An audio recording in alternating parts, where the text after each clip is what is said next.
Hello मेरे प्यारे विद्यार्थियों, नमस्ते, सत श्री अकाल, केम छो। भाई ऐसा कहते हैं कि किसी भी जंग को जीतने के लिए उसकी बेसिक्स को जान लेना बहुत जरूरी होता है। इसी तरीके से क्लास 12th की ऑर्गेनिक केमिस्ट्री को अगर जीतना है तो क्लास 11th की जनरल ऑर्गेनिक केमिस्ट्री के कुछ बेसिक चीजों को समझना बहुत जरूरी है।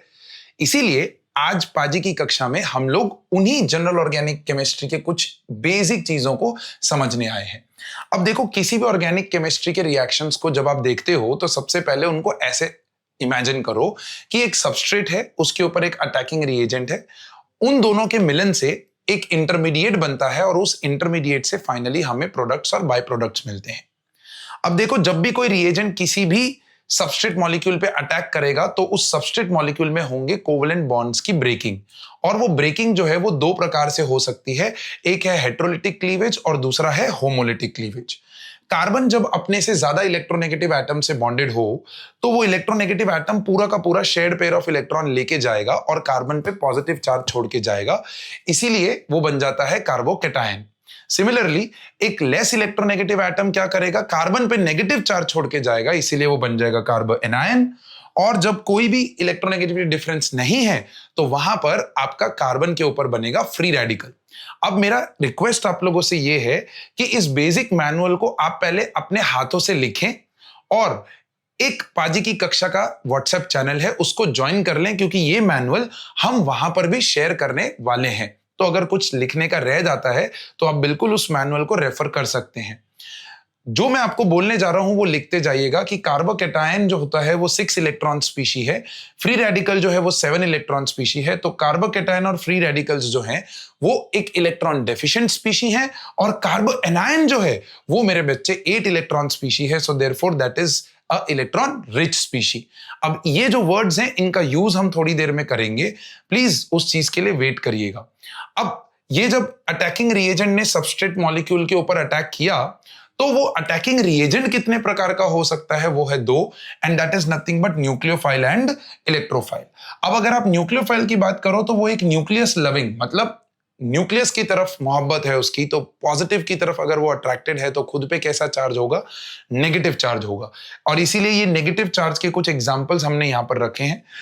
इसके अलावा न्यूक्लियोफाइल जो है वो न्यूट्रल भी होते हैं, जैसे कि H2 और NH3, एंड इलेक्ट्रोफाइल्स जो हैं वो इलेक्ट्रॉन लविंग होते हैं, तो खुद पे पॉजिटिव चार्ज और न्यूट्रल होने के चांसेस हैं।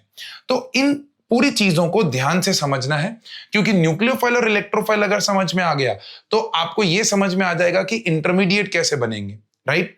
अब वो जो इंटरमीडिएट बनते हैं उनकी स्टेबिलिटी जो है वो बहुत इंपॉर्टेंट मैटर करती है ऑर्गेनिक केमिस्ट्री में। जितना ज्यादा स्टेबल एक इंटरमीडिएट होगा उतना आपका रिएक्शन फास्ट होता चला जाएगा। ये बहुत इंपॉर्टेंट चीज पाजी ने बोली है यहां पर। मेरे प्यारे दोस्तों, इसको बॉक्स में डाल लीजिएगा। More stable the intermediate, more faster is the reaction, and therefore उस स्टेबिलिटी को समझने के लिए आपको समझने पड़ेंगे इलेक्ट्रॉन डिस्प्लेसमेंट इफेक्ट्स।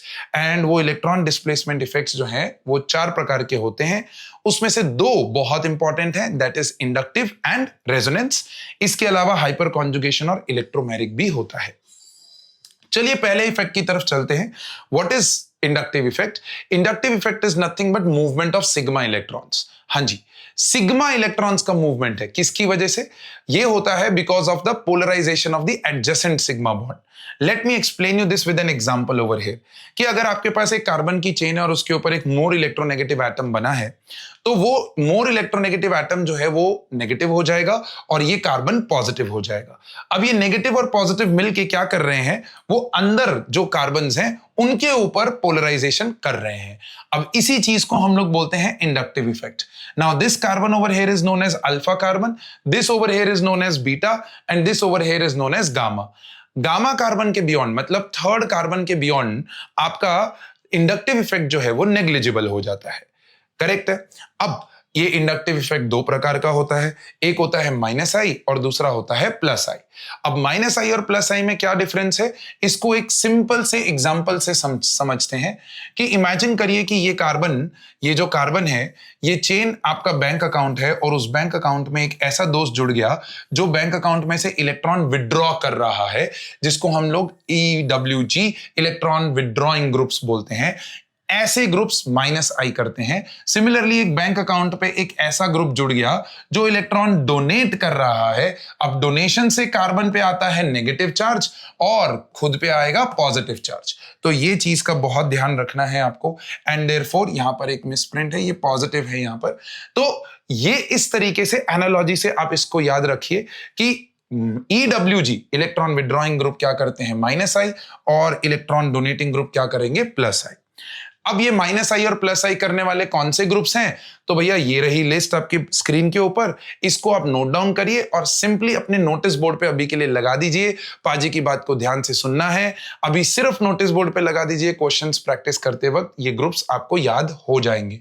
हाँ, एक बेसिक चीज आप ये याद रखिएगा कि अल्काइल ग्रुप्स जो होते हैं वो प्लस आई ग्रुप्स करते हैं, और जो हैलोजेंस है majorly halogens, ether, alcohol, nitro, ये कुछ ग्रुप्स मैं आपको बोलूंगा कि आप अपने दिमाग में रखिए।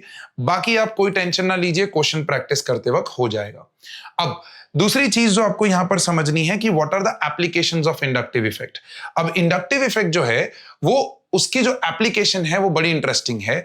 जैसा कि पहला एप्लीकेशन है स्टेबिलिटी कंपेयर करना, किसका, कार्बोकेटायन, कार्बो एनायन और फ्री रेडिकल का। देखो मेरे प्यारे दोस्तों, एक चीज ध्यान रखना, ऑर्गेनिक केमिस्ट्री हो या कोई भी आयन हो जीवन में, वो अपने ऊपर चार्ज रखना नहीं चाहता है। तो जितना वो चार्ज डिसिपेट होगा उतना उसके लिए अच्छा है। अब एक पॉजिटिव चार्ज स्पीशी जो है वो अपने ऊपर ऐसे लोगों को चाहती है जो उसको इलेक्ट्रॉन डोनेट करें। क्यों? क्योंकि वो ऑलरेडी इलेक्ट्रॉन डेफिशिएंट है कि नहीं। Similarly कार्बो anion is electron rich, तो वो चाहती है कि मेरे पे इलेक्ट्रॉन विड्रॉइंग ग्रुप लगे हों, मतलब माइनस आई करने वाले ग्रुप लगे हों, और ये चाहता है कि मेरे ऊपर प्लस आई करने वाले ग्रुप लगे हों। तो मैं जो आपको लिखवाने जा रहा हूं उसको बहुत इंटरेस्टिंग तरीके से अपने नोट्स में डाल दीजिएगा कि कार्बोकेटायन, कार्बो एनायन और फ्री रेडिकल की स्टेबिलिटी आपकी माइनस आई और प्लस आई के साथ किस प्रोपोर्शनैलिटी में चलती है। प्लीज इसको पैराग्राफ लाइन वाइज मत लिखिए, जिस तरीके से पाजी की कक्षा में आपको ये लिखवाया जा रहा है आप प्लीज उसी तरीके से लिखिए। दूसरी इंपॉर्टेंट चीज जो आपको नोट डाउन करनी है कि इंडक्टिव इफेक्ट में आपका जो इफेक्ट ऑफ डिस्टेंस होता है वो कंपेरेबली टू नंबर ज्यादा होता है, और नंबर का जो इफेक्ट होता है वो कंपैरेटिवली टू पावर ज्यादा होता है। इसको हम एक एग्जांपल के तौर पे अभी थोड़ी देर में समझेंगे, प्लीज बने रहिएगा क्लास के अंदर। अच्छा, फिर अगर आप देखेंगे कि एसिडिक स्ट्रेंथ को कंपेयर करने के लिए भी आपका इंडक्टिव इफेक्ट यूज होता है। अब एसिड होता क्या है, acid is a species which releases H+। अब अगर कोई भी स्पीशी H+ रिलीज करेगी तो पीछे क्या छोड़ के जाएगी, नेगेटिव आयन। अब अगर वो नेगेटिव आयन छोड़ के जाएगी तो हमने ऊपर ऑलरेडी बताया कि नेगेटिव आयन को स्टेबल करने वाला कौन, माइनस आई, और अनस्टेबल करने वाला कौन, प्लस आई। तो बच्चे ये चीज आपको ध्यान देनी है कि अगर आपके ये नेगेटिव आयन पे माइनस आई करने वाले ग्रुप लग गए तो वो ज्यादा स्टेबल हो जाएगा। More stable this ion more stronger is the acid. इसको बॉक्स में डाल दीजिएगा। इस आयन को हम लोग कॉन्जुगेट बेस बोलते हैं। More stable the conjugate base, more stable is the acid. और स्टेबिलिटी ऑफ कॉन्जुगेट बेस किस पे डिपेंडेंट है, माइनस आई और प्लस आई पे, कुछ इस तरीके से। प्लीज इसको नोट डाउन करिएगा। नेक्स्ट पॉइंट में अगर हम देखेंगे तो हम कुछ क्वेश्चंस आपके पास लेके आए हैं जो 12th स्टैंडर्ड में पूछे जाने के फुल चांसेस हैं। अब आप देखें तो एक अल्कोहल है, उसके ऊपर 2 क्लोरीन लगे हैं on second carbon, whereas on the other hand एक अल्कोहल है, उसके ऊपर एक फ्लोरीन लगा है ऑन सेकंड कार्बन। अब फ्लोरीन का पावर एक्चुअली में ज्यादा होता है कंपेयर टू क्लोरीन, लेकिन क्लोरीन नंबर में जीत रहा है। तो अगर वो नंबर में जीत रहा है तो हमने ऑलरेडी आपको पिछली स्क्रीन पे बताया कि effect of number is greater then effect of power, इसीलिए क्लोरीन जीत जाएगा और आपका ये वाला जो एसिड है वो ज्यादा स्ट्रॉन्ग एसिड हो जाएगा। सिमिलरली आप सेकंड क्वेश्चन अगर आप देखेंगे तो आपका कार्बोक्सिलिक एसिड है और उस कार्बोक्सिलिक एसिड में अल्कोहल और मिथाइल ग्रुप लगा हुआ है। अब अगर ये अल्कोहल और मिथाइल ग्रुप है तो भैया अल्कोहल तो माइनस आई ग्रुप है और मिथाइल जो है वो प्लस आई ग्रुप है। तो अगर वो प्लस आई है और ये माइनस आई है तो नेगेटिव चार्ज को स्टेबल करने वाला माइनस आई ग्रुप है, एंड देयरफॉर आपका एसिडिक स्ट्रेंथ अल्कोहल वाले ग्रुप का ज्यादा हो जाएगा कंपेयर टू मिथाइल वाला ग्रुप, है ना।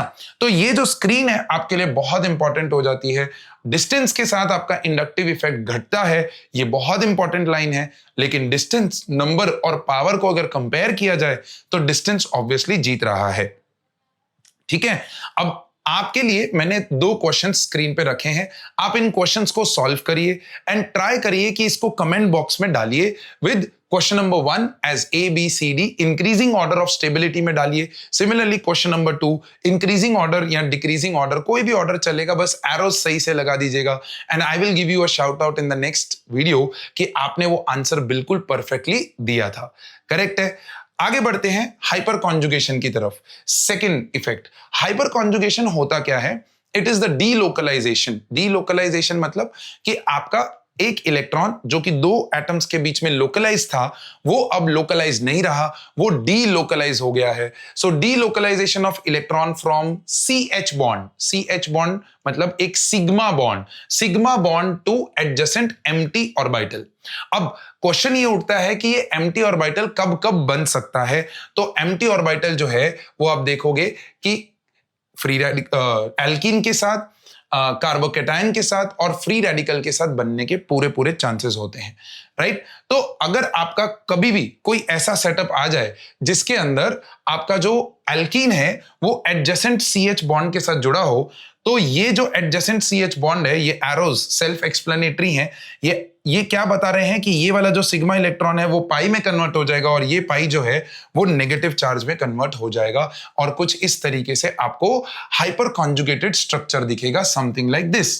अब इससे होता क्या है? इससे होता ये है कि ये वाला H जो है वो फर्दर, देखो ये वाला जो यहां पर सिग्मा बॉन्ड है वो भी ट्रांसफर होगा और ट्रांसफर होके आपका कुछ स्ट्रक्चर जो है वो इस तरीके से कन्वर्ट हो जाएगा। तो इस एल्कीन में अगर आप देखोगे तो there are how many alpha hydrogens. Now this is very important. देखो पाई बॉन्ड के बाजू में एडजेसेंट CH बॉन्ड कितने हैं वो डिसाइड करता है कि हमारे पास कितने अल्फा हाइड्रोजन्स हैं। अब जितने ज्यादा ये अल्फा हाइड्रोजन होंगे उतने हाइपर कॉन्जुगेटेड स्ट्रक्चर्स ज्यादा होंगे and more the hyperconjugated structures, more stable that alkene becomes, या more stable that carbocation becomes, या more stable that free radical becomes, right? तो यहां पर हाइपर कॉन्जुगेशन में आपको जो बहुत इंपॉर्टेंट पॉइंट नोट कर लेना है, that number of hyperconjugated structures is equal to number of alpha hydrogens, and more the alpha hydrogens, more the hyperconjugated structures and more is the stability. ऐसे ही अगर आप देखेंगे तो सिग्मा और carbocation के अंदर किस तरीके से होता है। अब कार्बोकेटायन में क्या होगा, यहां पर बाजू में ये प्लस है, ये स्टेबल करने के लिए बाजू का अल्फा हाइड्रोजन जो है वो खींचेगा, अल्फा हाइड्रोजन से सिग्मा इलेक्ट्रॉन खींचेगा और वो sigma electron hyper conjugated structures बनाएगा। सिंपल। ऐसे ही फ्री रेडिकल में भी होगा। फ्री रेडिकल के अंदर क्या होता है, इलेक्ट्रॉन डेफिशिएंट स्पीशी है, तो वो फ्री रेडिकल जो है वो इस तरीके से हाइपर कॉन्जुगेशंस करेगी और यहां पर एक होमोलिटिक क्लीवेज होगा। ध्यान देना, पहले वाले 2 केसेस में हेट्रोलिटिक क्लीवेज था, बट यहां पर होमोलिटिक क्लीवेज होगा और वो होमोलिटिक क्लीवेज से फ्री रेडिकल बनेगा और आपका फ्री रेडिकल स्टेबल होता चला जाएगा। परफेक्ट है, सिंपल है। लेट्स अंडरस्टैंड कि हाइपर कॉन्जुगेशन के अंदर किस तरीके से हम लोग उसका एप्लीकेशन देख सकते हैं। अब एप्लीकेशन के अंदर यू हैव टू अंडरस्टैंड कि मैंने ऑलरेडी बता दिया कि ये एल्कीन, कार्बोकेटायन और कार्बो फ्री रेडिकल का स्टेबिलिटी बताता है। अब स्टेबिलिटी के लिए directly proportional to number of hyperconjugated structures is equal to number of alpha hydrogens. Effect of hyperconjugation is greater than inductive effect. Inductive effect से भी stability पाई जा सकती है, हमने देखा था +I -I, लेकिन हाइपर कॉन्जुगेशन का इफेक्ट इंडक्टिव इफेक्ट से ज्यादा होता है। अब इन चीजों को हम क्वेश्चंस के थ्रू 12th स्टैंडर्ड के अंदर जरूर देखेंगे, लेकिन ये अभी के लिए आपको नोट डाउन करना पड़ेगा, तभी आप 12th स्टैंडर्ड के क्वेश्चंस को कर पाओगे। Perfect. Then next, compare the heat of hydrogenation. अब जितना स्टेबल, देखो हीट ऑफ हाइड्रोजनेशन होता क्या है पहले, कि जब हाइड्रोजन हम एल्कीन के ऊपर अटैक करवाते हैं तो यहां पर एनर्जी रिलीज होती है। वो एनर्जी रिलीज जो है वो डिपेंड करेगी कि यहां पर कितना स्टेबल आपका एल्कीन है। More stable the alkene, less is the energy released. More stable the alkene मतलब ये टूटना नहीं चाहता है, so therefore less energy will be released. Less stable the alkene, therefore आपका एनर्जी जो है वो ज्यादा रिलीज होगा। ये चीज का ध्यान देना है, प्लीज ध्यान दीजिएगा। देखो, heat of hydrogenation is inversely proportional to stability, more stable less heat of hydrogenation. Perfect. चलिए, अगर आप देखेंगे तो हमने यहां पर दो कैटायंस रखे हैं, उनकी स्टेबिलिटी के बारे में डिस्कस करेंगे। अब अगर आप देखो तो ये कार्बोकैटायन जो है वो भी टर्शरी है, और इसके बाजू में 3 3 और 2, ये 3 3 और 2 क्या है? अल्फा हाइड्रोजन्स हैं। सिमिलरली 3 3 और 2 अल्फा हाइड्रोजन्स, लेकिन ये अल्फा हाइड्रोजन्स जो हैं उनके बाजू में अगर आप देखोगे यहां पर एक NH2 ग्रुप। अब ये NH2 ग्रुप जो है वो क्या है? Electron withdrawing group. देखो एरो बनाया हुआ है। अब अगर ये इलेक्ट्रॉन विड्रॉइंग है तो ये -I कर रहा है, तो ये कार्बोकैटायन को अनस्टेबल बनेगा। तो इस तरीके से दो इफेक्ट्स के कॉम्बिनेशन से आपके कंपैरिजन क्वेश्चंस बन सकते हैं। ये कंसेप्ट बेस्ड एमसीक्यूज आजकल बोर्ड एग्जामिनेशन में भी बहुत एक्टिव हो रहा है। CBSE जो कि हमारा नेशनल बोर्ड है इंडिया में, वो इन सब इफेक्ट्स के ऊपर बहुत बहुत क्रेजी क्वेश्चंस बना रहा है। सो प्लीज मेक श्योर आप ये पॉइंट्स नोट डाउन करें कि आपका ये वाला जो आयन है वो ज्यादा स्टेबल हो जाएगा, क्योंकि कार्बोकैटायन को +I करने वाले ग्रुप चाहिए। दोनों में अल्फा हाइड्रोजन सेम थे, तो हाइपर कॉन्जुगेशन से तो अब डिसाइड नहीं होगा, तो इंडक्टिव से डिसाइड करेंगे। दैट इज वेयर आपको ये पॉइंट जो है वो बहुत इंपॉर्टेंटली नोट करना है। सिमिलरली अगर आप एक दूसरा स्ट्रक्चर देखेंगे तो यहां पर हमारे पास एल्कीन है। अब एल्कीन के अंदर अगर आप देखेंगे तो 3 3, देखो 3 3, ये कार्बन डबल बॉन्ड कार्बन के अराउंड 3 3 और 3 कितने स्ट्रक्चर्स हो गए? 9 हाइपर कॉन्जुगेशन स्ट्रक्चर्स। जबकि यहां पर अगर आप देखेंगे तो 3 3 और 2, तो 6 और 2 8। सो 8 हाइपर कॉन्जुगेटेड स्ट्रक्चर्स आने के बाद अगर आप देखोगे तो किसका स्टेबिलिटी ज्यादा होगा? तो ऑब्वियसली इन भाई साहब का स्टेबिलिटी जो है वो ज्यादा होगा। So carbon double bond carbon के around there is 3 3 3 and this also 3, because ये भी डायरेक्टली जुड़ा हुआ है, तो टोटल 12 और यहां पर total 8। So this is how basically आपका एल्कीन्स की स्टेबिलिटी, कार्बोकैटायंस की stability with a combination of inductive and hyperconjugation देखा जाता है। इन चीजों को बहुत अच्छे से नोट डाउन करिए। Take a second over here, note down all these applications of inductive and hyperconjugation. चलिए फिर चलते हैं हम अपने नेक्स्ट इफेक्ट की तरफ, जिसका नाम है रेजोनेंस इफेक्ट। अरे भाई, ये बहुत ही इंपॉर्टेंट इफेक्ट है, क्योंकि आपकी ऑर्गेनिक केमिस्ट्री में एक स्ट्रक्चर होता है जिसको हम बोलते हैं बेंजीन। भाई ये चारों चैप्टर्स के अंदर बहुत बहुत बहुत इंपॉर्टेंट होगा, और 12th की ऑर्गेनिक केमिस्ट्री के अंदर बेंजीन को समझना बहुत जरूरी है। अब बेंजीन में होते हैं पाई, सिग्मा, पाई। इस चीज को हम लोग बोलते हैं कॉन्जुगेशन। किसी भी मॉलिक्यूल में अगर पाई प्रेजेंस आ गया और कॉन्जुगेशन आ गया और वो मॉलिक्यूल प्लेनर हो गया, प्लेनर मतलब कार्बन जो है वो sp2 हाइब्रिडाइज्ड हो गया, तो वहां पर एक परमानेंट शिफ्टिंग शुरू हो जाता है, डिस्प्लेसमेंट शुरू हो जाता है विद इन द मॉलिक्यूल, क्योंकि वो शिफ्टिंग से उस मॉलिक्यूल को मिलती है हाई अमाउंट में स्टेबिलिटी। तो इस चीज का बहुत ध्यान रखना कि बेंजीन जो है वो पाई सिग्मा पाई की वजह से कॉन्जुगेशन करेगा, और इस कॉन्जुगेशन को एक नाम दिया गया जिसका नाम था रेजोनेंस। आपके जो पाई क्लाउड हैं वो डीलोकलाइज हो जाएंगे, and that contribution, that part is known as resonance. इन दोनों को हम बोलते हैं रेजोनेटिंग स्ट्रक्चर्स, बट एक्चुअली में जो एग्जिस्ट करता है उसको हम बोलते हैं रेजोनेंस हाइब्रिड। अब ये जो रेजोनेंस हाइब्रिड है ये ज्यादा स्टेबल होता है compare to resonating structures. Reality में यही चीज जो है वो ज्यादा एग्जिस्ट करती है, सो ये चीज का ध्यान रखना है। अब ये जो रेजोनेंस है मेरे बच्चे, उस रेजोनेंस के अंदर आपको ये समझना है कि क्या क्या फायदा है इस रेजोनेंस का। It increases the stability of the molecule. अब वो स्टेबिलिटी इंक्रीज कर रहा है, तो जितने ज्यादा रेजोनेटिंग स्ट्रक्चर्स होंगे, जितने ज्यादा रेजोनेटिंग स्ट्रक्चर्स होंगे, उतना ज्यादा वो स्टेबिलिटी जो है वो बढ़ता चला जाएगा। एंड एज आई सेड कि रेजोनेंस हाइब्रिड का stability compare to resonating structures ज्यादा होता है। करेक्ट है। Contribution of resonating structures is directly proportional to stability, as I already said. फिर बात आती है कि what are the conditions for resonance to occur. Resonance होने के लिए क्या चाहिए हमें? तो रेजोनेंस होने के लिए जैसा कि मैंने बोला, पाई इलेक्ट्रॉन तो चाहिए ही, सो प्रेजेंस ऑफ पाई क्लाउड तो चाहिए हमें, लेकिन उसके साथ साथ हमें कॉन्जुगेशन चाहिए। अब कॉन्जुगेशन कितने प्रकार का होता है? These are the 4 types, majorly 4 types जो आपको 12th स्टैंडर्ड में यूज होंगे। अच्छा, इसके अलावा भी देयर आर 2 मोर टाइप्स, लेकिन वो हम इस वीडियो में डिस्कस नहीं करना चाहेंगे। हम चाहते हैं कि पहले आप बेसिक्स को समझें, उसको पकड़ें, ताकि आप वॉर को अच्छे से जीत सके। हाँ, उस वॉर का मैनुअल मैंने ऑलरेडी बता दिया है, डिस्क्रिप्शन बॉक्स में व्हाट्सएप चैनल के थ्रू आपको मिलेगा, तो ज्वाइन कर लीजिएगा। करेक्ट है। So pi sigma pi, pi sigma negative charge, pi sigma positive and pi sigma free radical.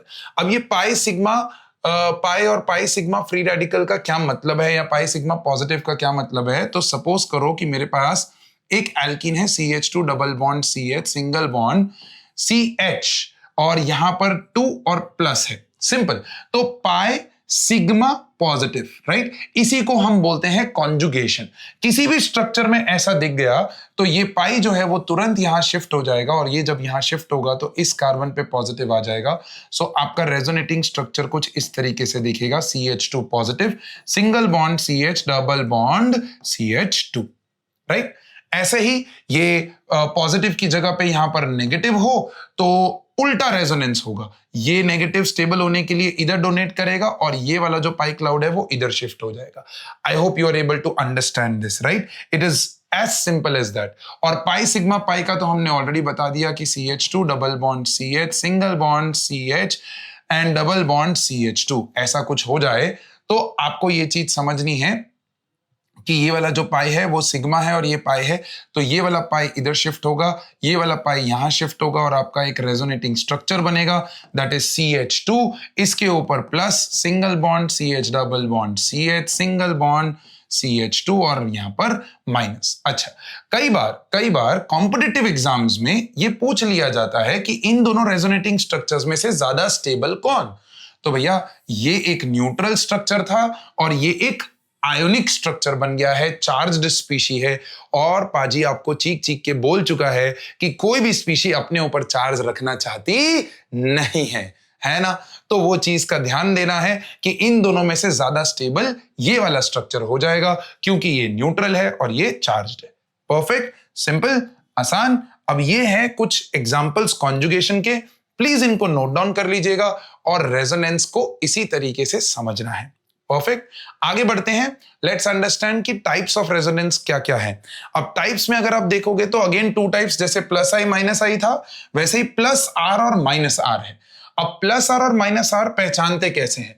How do we know that any group is doing a plus R और a minus are? अब इस चीज को बहुत आसानी से समझिएगा कि सपोज करो मेरे पास एक बेंजीन रिंग है और उसके ऊपर एक ग्रुप जुड़ा हुआ है, लेट्स अज्यूम OH ग्रुप है। परफेक्ट है।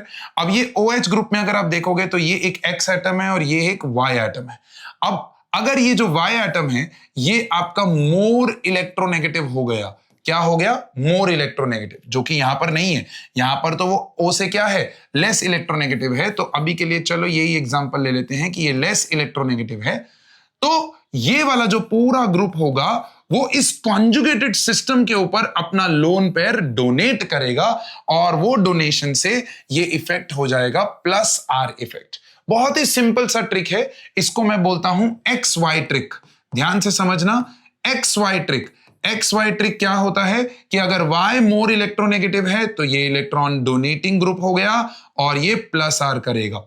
करेक्ट है। और दूसरा जो ट्रिक है उसको हम बोलेंगे अगेन XY ट्रिक, बट इस बार ये जो Y है this is more electronegative, and more electronegative होने की वजह से ये पूरा ग्रुप जो है वो इलेक्ट्रॉन विड्रॉइंग हो जाएगा और वो माइनस आर इफेक्ट करेगा।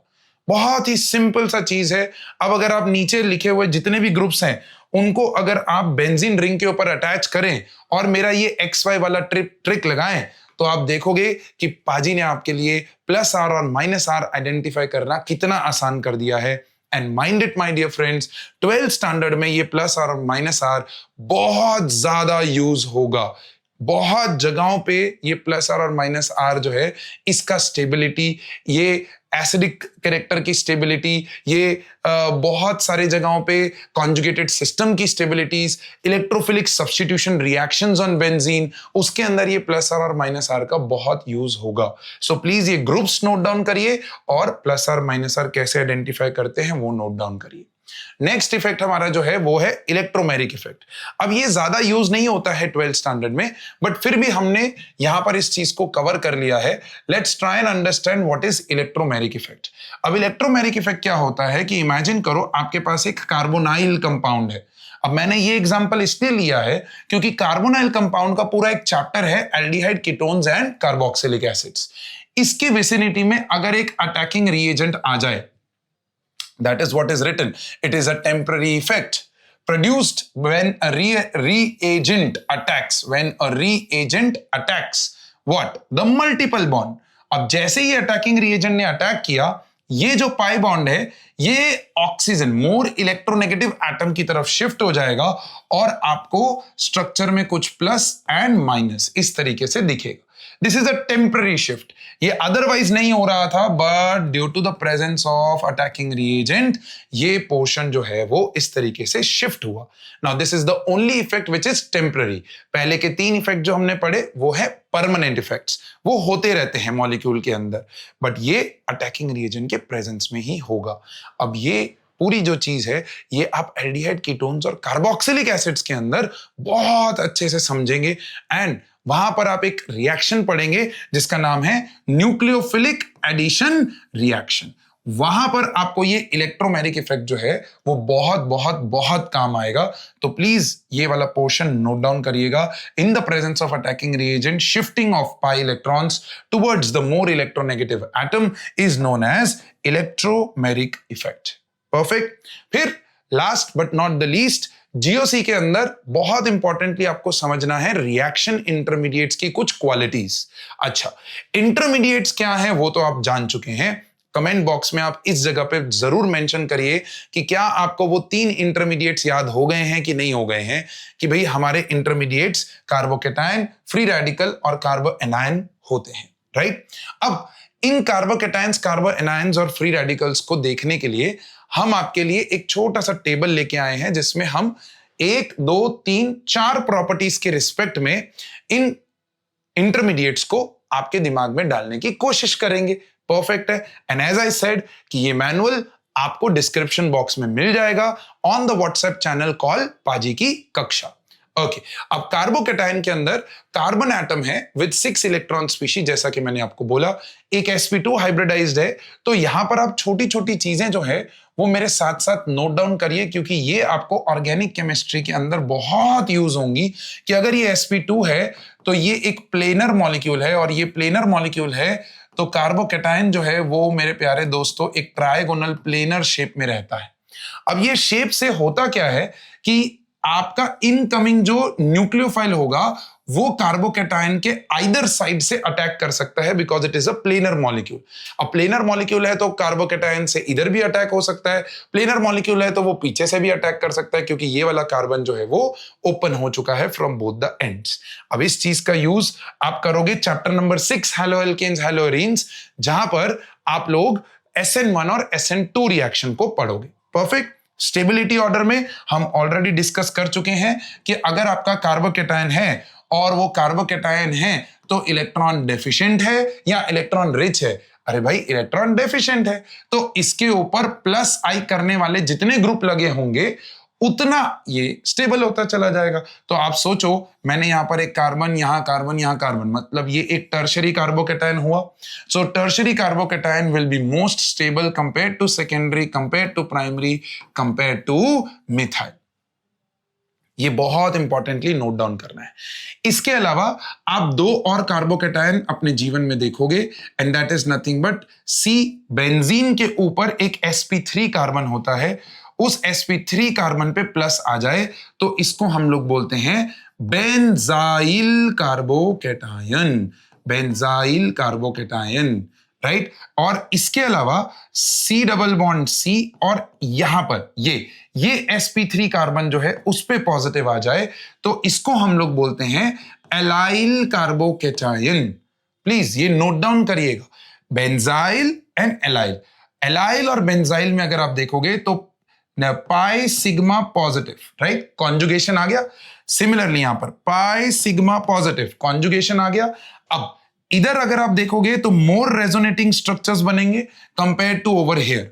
अब जब यहां ज्यादा रेजोनेटिंग स्ट्रक्चर्स बन रहे हैं तो more the resonating structures more is the stability. तो ये ज्यादा स्टेबल, ये कम stable, so therefore benzyl is more stable than allyl. And ये दोनों कंपेयर टू ऊपर वाला जो ऑर्डर है उनके आगे लगेगा, मतलब टर्शरी से ज्यादा एलाइल, एलाइल से ज्यादा बेंजाइल। इस चीज का बहुत बहुत बहुत ध्यान रखना, because this is going to be killing in your class 12th organic chemistry. And as I have already mentioned in the starting of the class, more stable is the intermediate, faster is the reaction. ये portion आपको बहुत use होगा अलग अलग अलग अलग जगहों में, सो प्लीज नोट डाउन करते जाइएगा, बहुत इंपॉर्टेंट है। सिमिलरली आप अगर एक कार्बो एनायन को देखेंगे तो it is 8 electron species and it is sp3 hybridize. अब अगर ये sp3 है तो ये 3 डायमेंशनल हो गया है, टेट्राहेड्रल स्ट्रक्चर हो गया है, तो इसके ऊपर अटैक करना थोड़ा सा डिफिकल्ट होता है एंड देयरफॉर इसकी रिएक्टिविटी कंपेयर टू कार्बोकेटायन हल्की सी कम होती है।